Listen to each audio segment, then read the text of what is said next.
And now, ihanda natin ang ating puso, ang ating mga kaisipan, dahil exciting na naman, another wonder sa birth ng ating Panginoon, ang mensahe na ibibigay sa atin ng ating maganda at energetic at dynamic na pastor. Walang iba ang aking katukayo, Pastora Mirna David Canlas.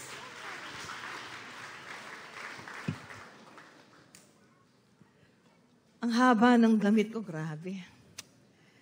Makamumu ko punginin eh. Pagbigyan niya na ako, Pasko naman. Praise God. Lahat ng nagmamahal kay Jesus, magsabi po ng malakas na Amen. Praise God. Nakakailang gabi na po kayo, mga kapatid. Sino kaya ang walang absent? Sino kaya yung perfect attendance? Ayan. Praise God. Alam po ninyo, ang Diyos na ating sinasamba ay Diyos na hindi nagbabago. Siya ang noon, ngayon at magpakailanman. Amen? Alam nyo, ang Diyos ay Diyos ng himala. Amen? Kaya pag-uusapan natin sa gabing ito, the wonder of God's protection. Ang kahangahangang proteksyon ng Diyos sa ating mga buhay. Doon po sa Luke 2, verse 11, "For unto you is born this day in the city of David a Savior who is Christ the Lord." Tayo po yung manalangin. Father God, ang naisin po namin ay lubos kang maluwalhati at masiyahan sa aming mga buhay. Patuloy mo pong masilayan ang aming pananampalataya, ang aming pagtitiwala sa iyo, sapagkat walang bagay na hindi mo magagawa sa aming mga buhay. Manguna po kayo sa aming kalagitnaan. May we come to know you more, O God. May we experience you more, your presence and your power in every area of our life, in every situation, in every condition, whatever the needs of your people right now, O God. You're the miracle-working God. Nothing is impossible with you. Thank you, Father God. Be exalted and be glorified as we dwell continuously in your presence. This is our prayer, full of thanksgiving. In Jesus' name, amen. A mighty clap offering for the Lord. Hallelujah. Sige nga, sabihin natin, hallelujah. No, kaya lalo po ako nai-in love sa ating Panginoon. Kasi hindi niya tayo ipinapahiya, hindi niya tayo binibitawan. Siya ay Diyos na mapagmahal at mapagmalasakit. Let us see the biblical meaning of Savior. A Savior, one who saves from any form or degree of evil. In its highest sense, the word indicates the relation sustained by our Lord to us, His redeemed ones, tayo po yun, He is our Savior. Who is your Savior? Jesus is our Savior. The one who saves from danger or destruction. Siya ang nagliligtas sa atin sa lahat ng uri ng kasamaan. At siya ay tinatawag nating Savior, tagapagligtas sapagkat tayo ang kanyang mga tinubos. Tayo ay nililigtas niya sa lahat ng kapahamakan at kasiraan. Yan ang gawain ng isang Savior. And that is the work of God in our lives. As our personal Savior, we have been experiencing the wonder of His protection. Ating naranasan simula noon hanggang ngayon ang kamanghamanghang proteksyon ng Diyos sa ating mga buhay. Let us see the meaning of wonder. Wonder means a feeling of surprise and admiration that you have when you see and experience something beautiful, unusual, and unexpected. So ito pong wonder, ito ay pakiramdam na ikaw ay nagulat, na sorpresa. Bakit ka na sorpresa? Hindi natin inaasahan. Ganun pala katindi, magmahal, at magmalasakit ang Diyos. Amen? And admiration. Tayo ay namangha sa ginagawa ng Diyos sa ating mga buhay. Nagbilib tayo sa kilos at gawa ng Diyos sa bawat isa sa atin. At tayo ay nagkaroon ng ganyang pakiramdam kapag tayo nakakita at nakaranas ng isang magandang bagay sa ating mga buhay. At lahat tayo ay nakaranas ng magandang bagay mula sa Panginoon. We experienced beautiful thing in the Lord. Kaya tayo ay nasorpresa, kaya tayo namangha dahil sa kagandahan ng ginagawa ng Diyos sa ating mga buhay. We have been feeling surprised and have that kind of admiration to God because it was unusual move of God in our lives. Hindi po ito ordinaryong kilos ng Diyos. Ito ay kamangha-mangha, kakaibang kilos ng Panginoon sa ating mga buhay. Ito ay walang katulad. Walang may hahambing sa ginagawa ng Diyos sa ating mga buhay. It is unexpected. Bakit unexpected? Kasi bagamat tayo ay makasalanan, mahina, palpak, maraming pagkukulang nang tayo'y masumpungan ng ating Panginoon. It is unexpected that the God of gods, the Lord of lords, will love us so much unconditionally. Amen? Unexpected. Kasi sa katotohanan, ang mamahalin lang ng tao, madalas yung nagmamahal sa Kanya. Ang mamahalin ng tao, madalas yung gumagawa ng mabuti sa Kanya. Yung tumutulong sa Kanya. Yung walang ginagawang perwisyo sa Kanya. Pero kapag nakagawa ka na ng isang kamalian, ng isang kapalpakan, madalas nga, kung 100 yung kabutihang ginawa mo, minsan ka lang napalpak, nabura na lahat ng kabutihang ginawa mo, at ikaw ay napakasama na sa kanyang paningin. Hindi ka na niya matanggap at gusto ka pang iwanan. Di ba? Ganun ang standard ng tao. Bagamat siya'y mahina, makasalanan, merong pagkukulang, pero ang taas-taas ng kanyang standard.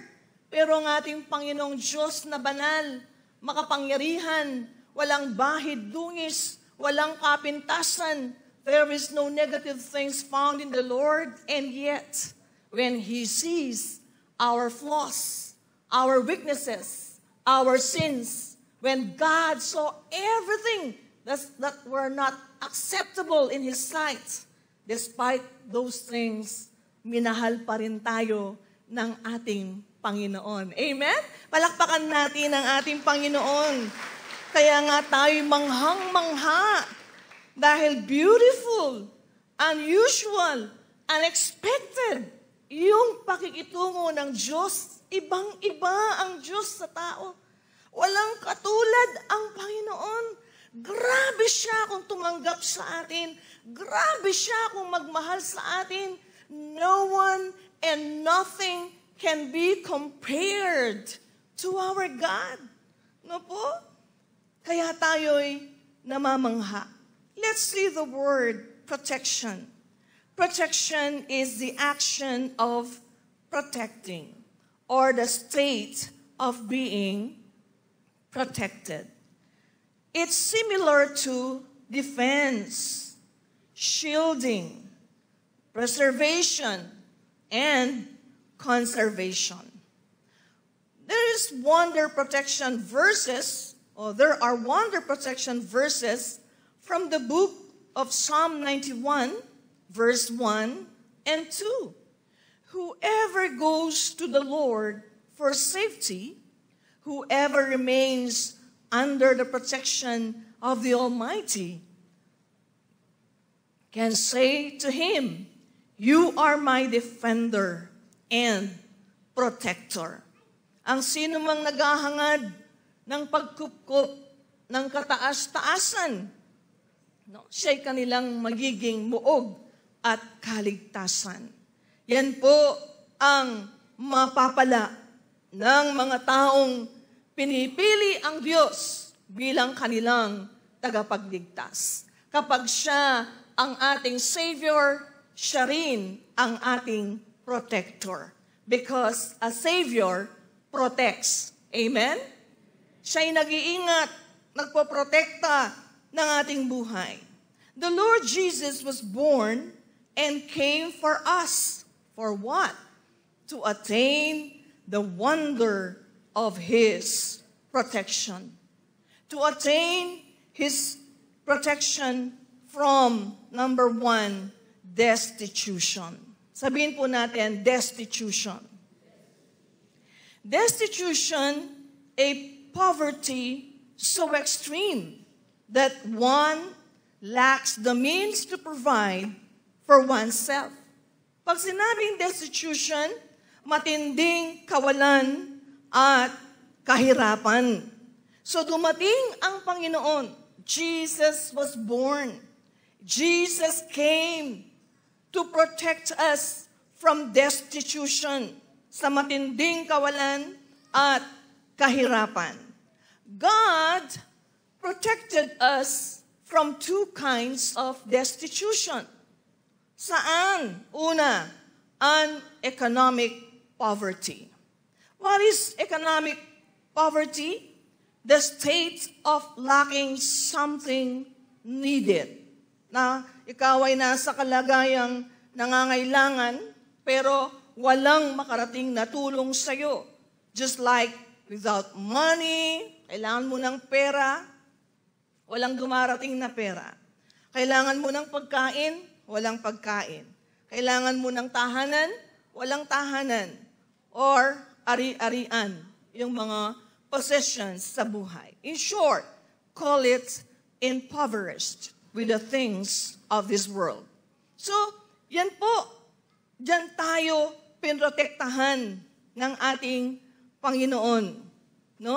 Anong ginawa ng Panginoon when Jesus came, when Jesus was born? Una, you don't have, but you had. Dati wala ka, pero nagkaroon ka nang dumating si Jesus sa buhay mo. Amen? Palakpakan natin ang ating Panginoon. Praise God. You were poor, but you are making progress. Dati kang mahirap, pero lumalago, umaangat ang iyong buhay. Mahirap ka, pero umaasenso ka dahil sa Panginoon. We don't stay in poverty. Hindi tayo nananatili sa kahirapan. Dinaanan lang natin ang kahirapan. At lahat ng dumaan sa kahirapan, magsabi ng amen. So we don't stay in poverty because of Christ. God improves our lives. Lahat ng nag-improve na ang buhay because of Jesus, magsabi ng malakas na amen. Amen. No? God is the one who lifts us up. Ang Diyos ang nagtataas ng ating mababang kalagayan. Kung umaangat ka man ngayon, kung umaasenso ka man ngayon, yan ay gawain ng Diyos sa iyong buhay. At lahat ng naniniwala, magsabi ng Amen. Kung tayo ay nasa mababang kalagayan pa ng ating buhay, you were just starting to improve, kapatid, magpatuloy kang manampalataya, sumunod sa Panginoon, siguradong paangat ng paangat, paasenso ng paasenso ang ating buhay. Hindi tayo mananatili sa kawalan, hindi tayo mananatili sa kahirapan, sapagkat ang Diyos ang nagpapala ng ating mga buhay. Let's give the Lord a mighty clap offering. Praise God. Psalm 75, verse 6 and 7. This I know, the favor that brings promotion and power doesn't come from anywhere on earth. Oh, matindi yan, di ba? For no one exalts a person but God, the true judge of all. He alone determines where favor rests. He anoints one for greatness and brings another down to his knees. So dito sa mga talatang ito, binibigyan po tayo ng mensahe ng Diyos na lahat ng promotion, pag-aangat na ating natamasa sa buhay natin. Dating hindi maganda ang kalagayan mo, gumanda na. Dati palagi kang walang pera, pero ngayon lagi kang maraming pera. Dati wala ka mang bahay, may bahay ka na. Dati naglalakad ka lang, may sasakyan ka na. Dati nakikipagtrabaho ka lang, ang dami mo ng trabahador ngayon. Dati wala kang negosyo, nagninegosyo ka na ngayon. Napakaganda na ng iyong kalagayan. So the Word of God is reminding us whatever success we attain in life, all those promotions came from God. Amen? Sabi niya, it doesn't come from anywhere on earth. Hindi yan nagmumula kahit saang lupalop ng mundo, kahit saan sulok ng mundo. Kaya walang tunay na asenso, walang tunay na pag-angat, walang tunay na pagyaman kung wala si Kristo sa ating mga buhay. Palakpakan naman natin ang ating Panginoon. So, your promotion, your wealth, whatever your status today, it doesn't come from anywhere but from God alone. Sa Diyos lang galing ang lahat ng bagay na yan. Because God protects us sa promotion, greatness, fruitfulness, success, accomplishment, and achievements have been happening in our lives. God protected us from demotion. Ano yung demotion? Made-demote, di ba? From reduction and from degradation. Yan ang proteksyon na ibinigay ng Diyos sa bawat isa sa atin. Kaya kung meron man pong nasa mababa pang kalagayan ang ating mga buhay, do not lose hope. God is always willing and ready to lift you up. Amen? To promote you. No? Handa ang Diyos para itaas tayo. Kasi nga, gustong gamitin ng Diyos ang buhay natin. At maging daluyan ng pagpapala ang ating mga buhay. God protected us also from spiritual poverty. What is spiritual poverty? An abundance of material goods cannot fill the needs of the soul. Therefore, in addition to material poverty, there is also spiritual poverty, the lack of sensitivity to the things of the Spirit, a poverty of spirituality. Hindi enough na blessed tayo, no, sa atin pong economy. Dahil yung ating pag-asenso sa buhay, hindi yan sapat para magkaroon ng contentment, ng peace, ng satisfaction ang ating kaluluwa. Ibinibigay yan ng Diyos kasi ginagamit natin sa pang-araw-araw nating pamumuhay upang maging kagamit-gamit at maging epektibo ang ating buhay. But there is no single material thing can ever satisfy your souls. Kaya nga po, gusto rin ng Diyos na protektahan tayo from spiritual poverty. Ayaw niya na umaangat tayo economy at pagkatapos naman yung mahirap tayo, hubad na hubad when it comes to our spiritual life. When we were in spiritual poverty, una, we don't know God personally. Diba? Di man natin kilala ang Diyos ng personal nung tayo ay nasa state of spiritual poverty. Sinasabi lang natin, Ingino, in Diyos, in King Babo, di ba? Ita mo yung lagi tamong sasabihan. Because we don't know God personally. So we were in a state of spiritual poverty. We had no normal Christian life. Wala tayong normal na Christian na pamumuhay. Bakit? Kasi hindi naman tayo talagang sumasamba sa Panginoon. We failed to render true worship to the living God. No? Akala natin sumasamba talaga tayo, pero hindi naman po natin naibigay yung totoong pagsamba sa buhay na Diyos. At kung totoo naman ang pagsamba, hindi natin naibibigay sa buhay na Diyos. At kapag ang buhay na Diyos ay nandyan naman, mali naman ang pagsamba ng taong nasa spiritual poverty. We were full of emptiness. Tayo punong-puno ng kaungkagan. There was emptiness in our hearts when we were in a state of spiritual poverty. Lagi tayong malungkot. Walang perang nakakapagsaya, walang kayamanang nakakapagligaya, walang taong nagbibigay ng contentment, ng kasiyahan sa buhay natin. Kaya hanap tayo ng hanap, hindi natin mapagwari. Bakit ba tayong malungkot? May pera ka naman, may bahay ka naman, may kayamanan ka naman, may trabaho ka naman. Bakit laging malungkot? Di ba naranasan natin yan? Kahit marami kang pera, may lungkot ang puso mo. Dahil wala naman pong kayamanan sa mundong ito o material na bagay na magbibigay ng tunay na kagalakan sa puso natin. Kaya iniligtas din tayo ng Diyos sa ating mga spiritual poverty. At lahat ng nawala na yung emptiness, dahil pumasok na si Jesus sa puso mo, magsabi ng Amen. When we were in a spiritual poverty, we don't have a total dependence on God. No, tayo nakatiwala lang sa ating mga sarili. Hindi nga tayo nagpipray. No, hindi nga natin ina-acknowledge ang Panginoon araw-araw sa ating mga buhay. Madalas noon, pag may problema lang, doon natin naalala ang Panginoon. Pag wala tayong problema, madali nating makalimutan ang ating Panginoon.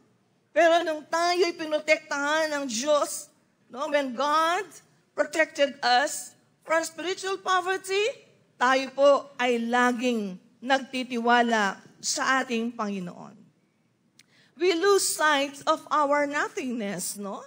Hindi natin naiisip na wala pala tayo kung wala ang Diyos sa buhay natin. Hindi man lang natin na-realize ang mga katotohanan iyan. Pero salamat sa Panginoon, wala na tayo sa ganyang kalagayan. We thought that our success is attained by our own efforts.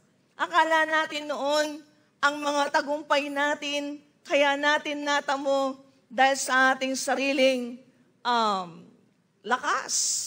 Dahil matalino tayo, magaling tayo, madiskarte tayo, masipag tayo, matyaga tayo, may pinag-aralan tayo. Oo, mahalaga naman ng lahat ng yan na sinasabi ko. Pero when we were in a state of spiritual poverty, ganun ang takbo ng isip natin. Kaya madalas nagmamalaki tayo, madalas nagyayabang tayo, madalas minamaliit yung ating kapwa. No? Bakit? Kasi nga po, we were in a spiritual poverty of our lives. Ano po, akala natin, sobrang galing natin. Kasi nga, hindi pa natin nasumpungan ang ating Panginoon. We fail to recognize that God is the giver of all things.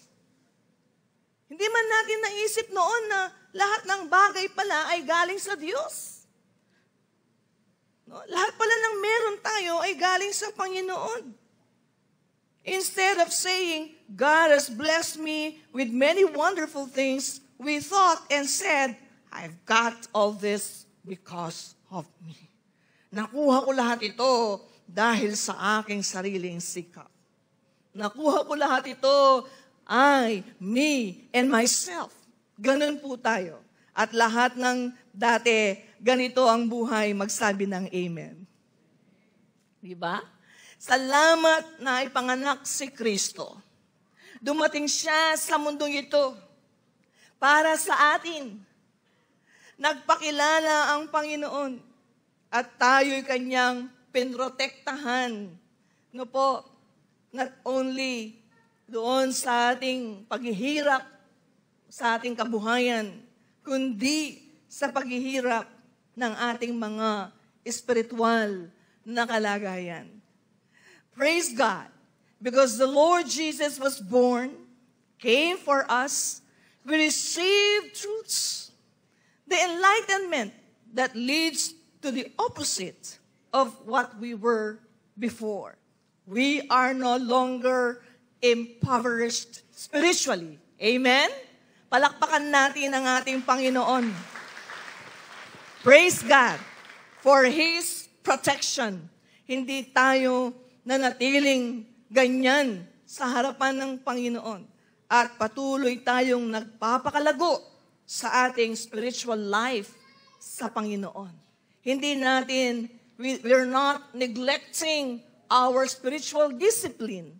We pray, we read the Bible, we study the Word of God, we meditate God's Word, we memorize the Word of God, we speak the Word of God, we believe in the Word of God, we stand on the promises of God, we invoke the power of God, we walk in the ways of God, we walk in the will of God.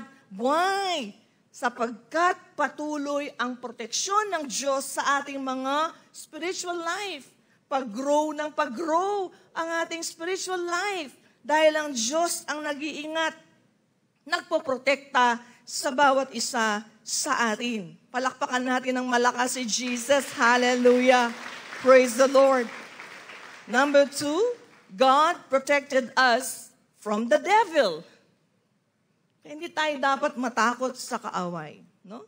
Una, God's wonderful plan for us prevailed.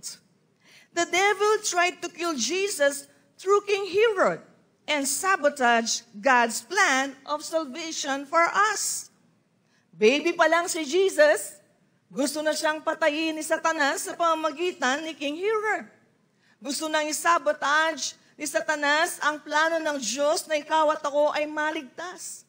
Gusto niyang kitilin ang ating tagapagligtas nang wala sa panahon. Pero hindi nagtagumpay si Satanas. Diba? Sa Matthew 2:16, Herod had planned to make the Magi tell him of the whereabouts of Christ's child. When he heard of the Magi's change in course, he grew angry and tried to kill the infant Messiah by killing all the young children in the area, an event known as the Massacre of the Innocents. Diba?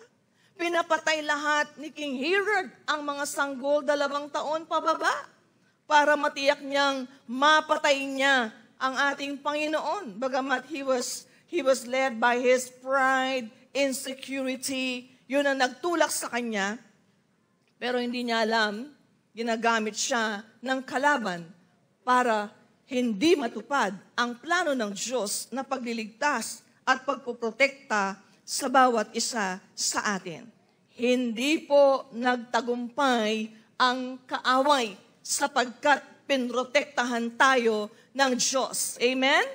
Praise God. Yung protection kay Jesus, it is protection for all of us. Hindi niya napatay si Jesus Hindi niya napatay ang ating Savior nang wala sa panahon. And that is protection of God for humanity. The Lord Jesus Christ disarmed the devil and bruised his head. Diba? Colossians 2, verse 15, He disarmed the rulers and authorities and put them to open shame by triumphing over them in Him. Sa pagkapako niya sa krus ng Kalbaryo, napagtagumpayan ni Jesus si Satanas at ang kanyang mga demonyo at hindi sila nagtagumpay. Tumatawa si Satanas, akala niya nagtagumpay siya nung mapatay si Jesus. Hindi niya alam, yun nga ang kanyang katapusan. Nagtagumpay ang ating Panginoon. Pinrotektahan niya tayo laban sa kaaway. Our great captain has won the contest. The seed of the woman has bruised the head of the seed of the serpent. Di po ba? Yan ay nasa Genesis chapter 3 verse 15. It was already declared that the devil is a defeated foe. Amen? At ito'y nangyari sa panahon ng ating Panginoon. Nagtagumpay ang Panginoon na protektahan tayo laban sa dyablo. Kaya huwag tayong matakot sa dyablo. Don't be afraid of the devil. He is already a defeated foe. Palakpakan natin ang ating Panginoon. Anong ginawa ni Jesus? The Lord Jesus destroyed the works of the devil in our lives. Sinira na, winasak na ni Jesus ang gawa ng dyablo sa ating mga buhay. Yan daw po ang reason, isa sa mga reasons, bakit dumating si Jesus sa mundong ito. 1 John chapter 3 verse 18. The reason the Son of God appeared was to destroy the works of the devil. Kaya dumating ang anak ng Diyos upang wasakin ang gawa ng dyablo sa ating mga buhay. Ano yan? Mga kasalanan, mga kahinaan, mga kapalpakan, mga kasamaan na iniimpluwensya niya sa ating mga buhay, lahat yan ay sinira na at winasak na ni Jesus sa ating mga buhay. Kaya nga meron na tayong choice ngayon. It is our choice. Whom do we follow in this life? Is it the victorious protector of our lives or the defeated foe? Sinong susundan natin? Ang mananagumpay na tagapag-ingat ng ating buhay o ang talo ng kaaway sa ating mga buhay? No? Natalo na ang kaaway, sinira na ni Jesus ang mga gawa ng kaaway na pwedeng manakit sa ating mga buhay. Na pwede tayong masaktan. Pero salamat, purihin ang Panginoon. Dumating ang ating Panginoon. Tinalo niya at sinira niya ang mga gawa ng dyablo sa ating mga buhay. Hindi ka nagtataka, dati kang nagsisinungaling, hindi ka na nagsisinungaling. Dati kang nandadaya, hindi ka na nandadaya ngayon. Dati kang nanloloko, hindi ka na nanloloko ngayon. Dati kang sugarol, hindi ka na sugarol ngayon. Dati kang mapagpakitang tao, hindi ka na mapagpakitang tao ngayon. Dati kang mataas, mayabang, ma-pride. Pero ngayon, bakit wala na ang mga bagay na yan? Bakit pinagtatagumpayan mo na ang mga kahinaan na yan? Bakit hindi mo na binabalikan ang mga dati mong buhay, ang dati mong kasalanan? Sapagkat may Kristo nang nagtagumpay para sa iyo at para sa akin. Palakpakan natin ang ating Panginoon. Alam niyo po, kundi lang kay Kristo, kailanman hindi mawawala ang ating mga kahinaan. Kundi lang kay Jesus ng ating buhay, kailanman hindi magbabago ang ating mga buhay. Kailanman hindi maaayos ang ating mga buhay. Pero dahil nagtagumpay na si Kristo, ang gagawin mo na lang ngayon, pipili ka na lang. No? Pipili ka na lang.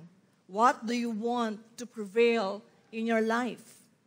Anong gusto mong magtagumpay, manaig sa iyong buhay? Every day is a choice. Kapag pinili mo ang gusto ng Diyos, ang kalooban ng Diyos, yan ang mananaig. Nasa iyong kamay kung ano ang gusto mong manaig sa buhay mo. Dahil pwede nang gawin yun. Dahil nagtagumpay na. Sinira na ni Jesus ang gawa ng dyablo sa ating mga buhay. Alam nyo, simula ng 16 years old po ako, hanggang ngayon, 54 na po ako. Anak marinig ang edad ko. Ano po?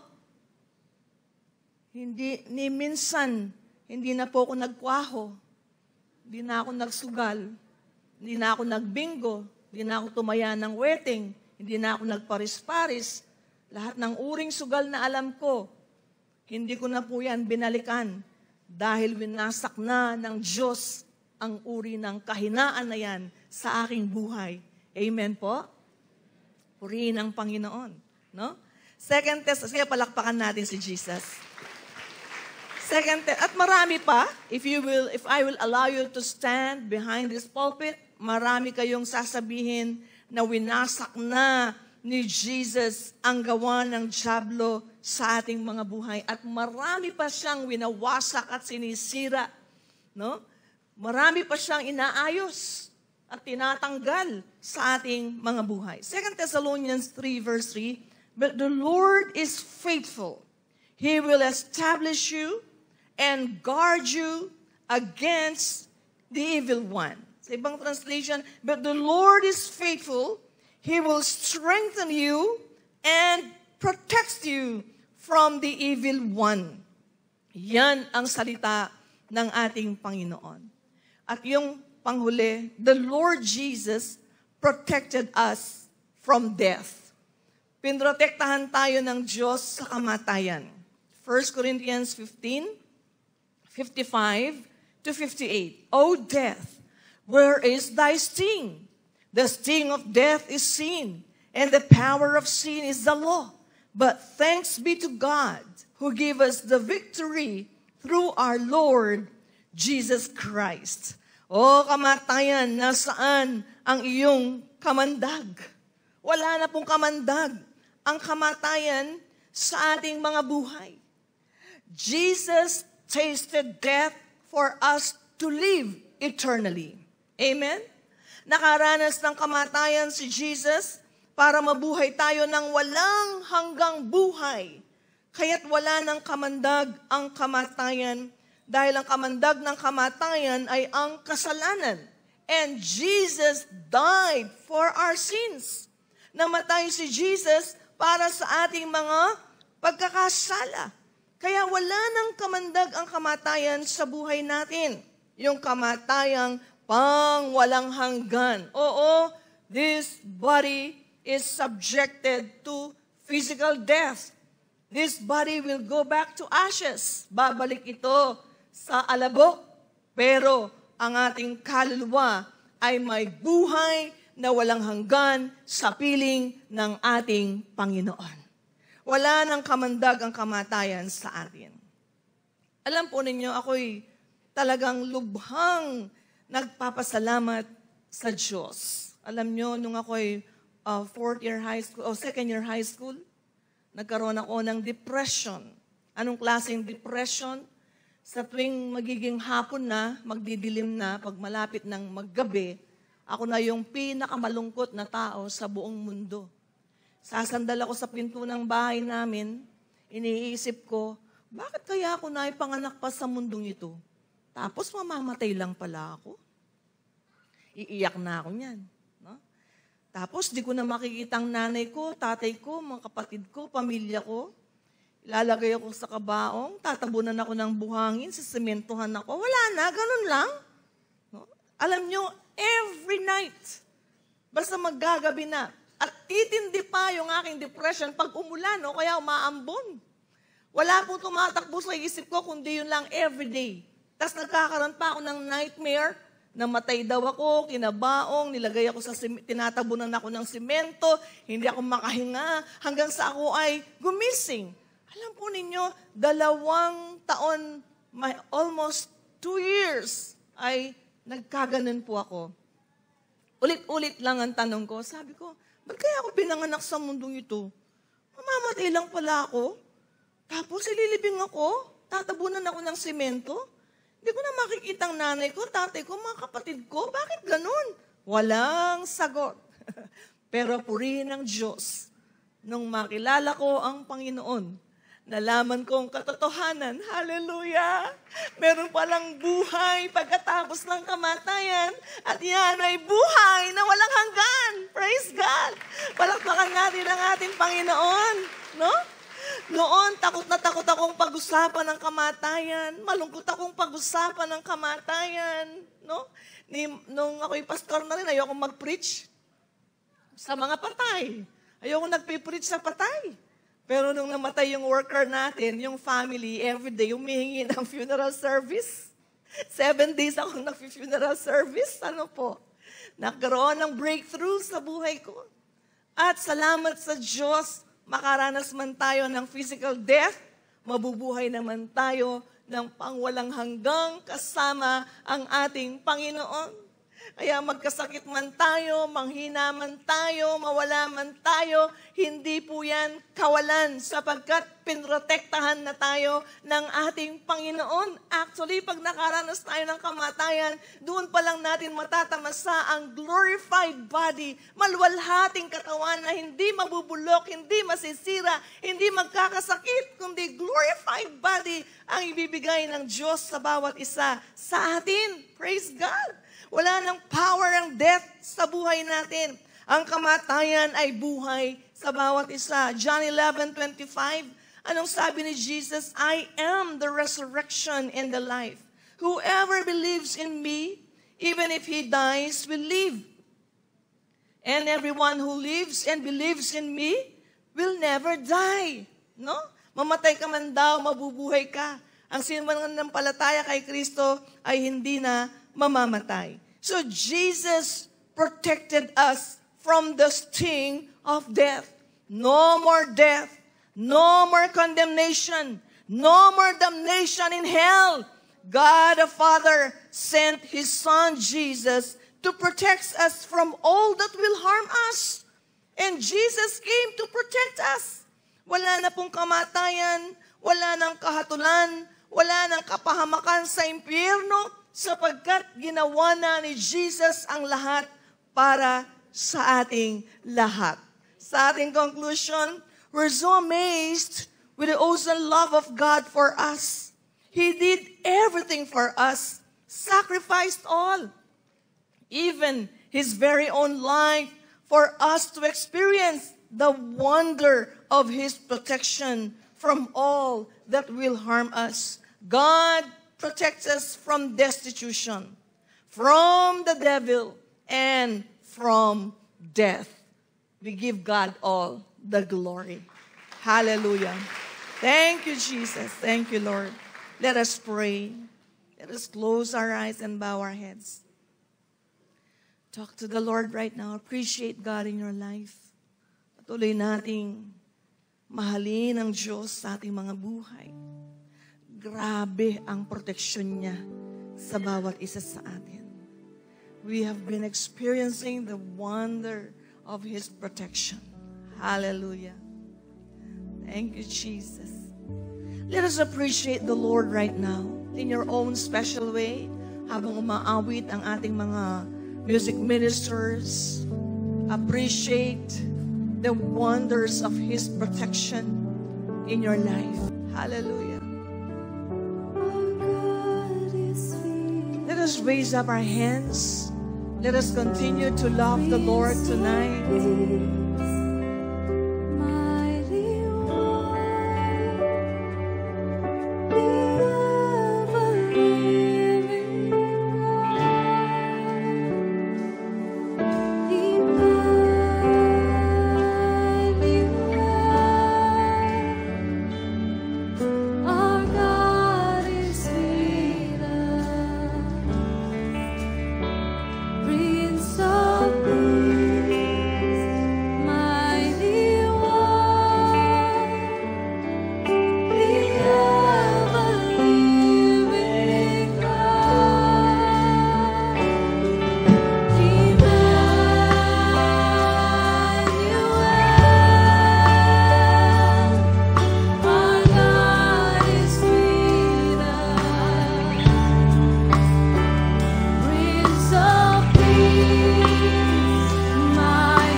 Father God, we're so grateful to you for your love for all of us.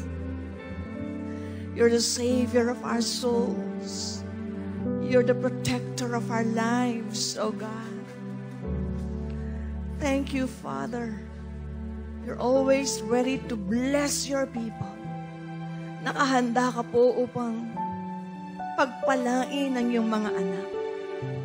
Walang isa man ang mananatili sa mababang kalagayan. Patuloy mong iaangat ang kabuhayan, ang kalagayan ng iyong mga anak.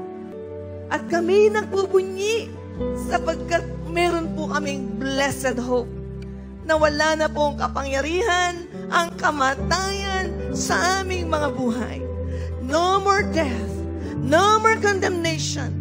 O God, no more eternal damnation sapagkat iniligtas mo na ang bawat isa sa amin.